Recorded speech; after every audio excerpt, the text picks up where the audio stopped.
అందరికీ నమస్కారాలండి. నిన్న జరిగిన ఘటన చాలా దురదృష్టం. అయితే ఈరోజు మళ్ళా ముద్రగడ పద్మనాభం గారు కొన్ని స్టేట్మెంట్స్ ఇచ్చారు.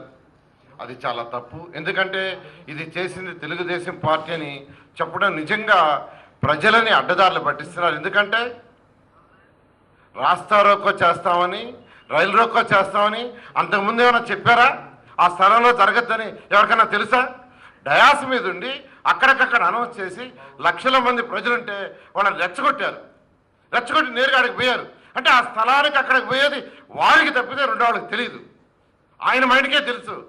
అక్కడ జరిగిన సంఘటన ఖచ్చితంగా ఆయన బాధ్యత వహించాలి. ఎందుకు ఈరోజు వేరే పార్టీని విధిస్తున్నాడు?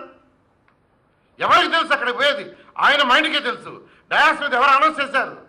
వారే అనౌన్స్ చేశారు.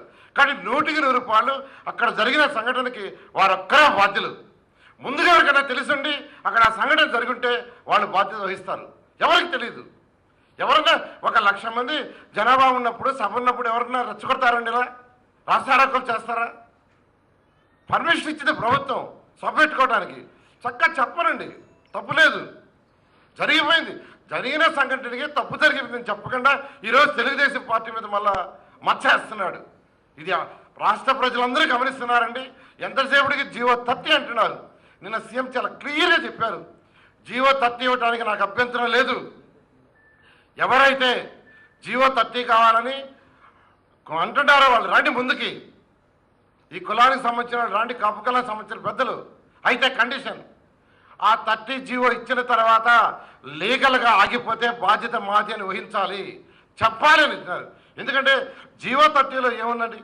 జీవో 30లో ఏమిచ్చారు? ఆ రోజు 93లో ముద్రగడ పద్మనాభం ఆయన నిరాహార దీక్ష చేస్తే 94లో కోట్ల విజయభాస్కర్ రెడ్డి గారు ఒక జీవో ఇచ్చారు. కేవలం సింపుల్గా అంటే మభ్యపెట్టడానికి, కాపులు మభ్యపెట్టడానికి ఇచ్చారు. ఇది మభ్యపెట్టడమే.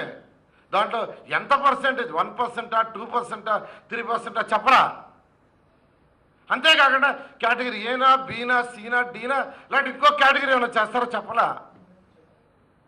ఎకనమిక్ క్రైటీరియా చెప్పలా?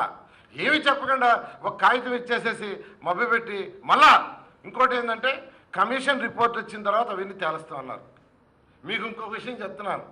1995లో హైకోర్టు యాక్చువల్గా దీని మీద ఒక ఇది ఇచ్చింది.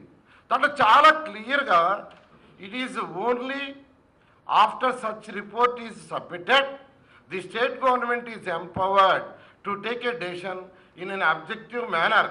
Until then, no new backward class can be added. In fact, Mr. S. Venkat Reddy, very, very important, Mr.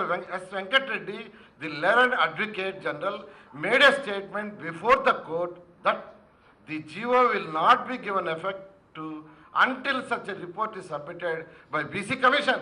అంటే బీసీ కమిషన్ వచ్చిన దాకా ఈ జీవోని ఇంప్లిమెంట్ చేయమని అడ్వకేట్ జనరల్ కోర్టుకి ఇచ్చాడు.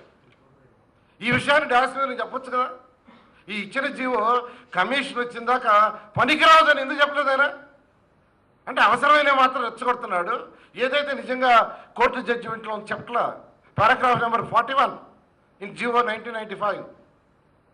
అదేవిధంగా మనం మన యొక్క సుప్రీంకోర్టులో ఒకటి తీసుకుంటే ఇదే విధంగా మనకు సుప్రీంకోర్టులో ఒకటి ఉంది. అది 2015లో వచ్చింది. 2014లో జాట్స్కి సంబంధించి 9 రాష్ట్రాలలో జాట్స్ ఉన్నారు. ఇదే విధంగా 2014లో ఎలక్షన్స్ ముందు యూపీఏ గవర్నమెంట్, దాంట్లో కాంగ్రెస్ ఉంది. ఎలక్షన్ యొక్క రాజకీయ లబ్ధి కోసం, జాట్స్ కోసం 9 రాష్ట్రాల్లో ఉండే జాట్స్ బెనిఫిట్ కోసం అని చెప్పి రాజకీయ లబ్ధి కోసం అదరాబదరా ఓబీసీలో చేర్చారు. బట్ 2015 ఏప్రిల్న హైకోర్టు కొట్టేసింది.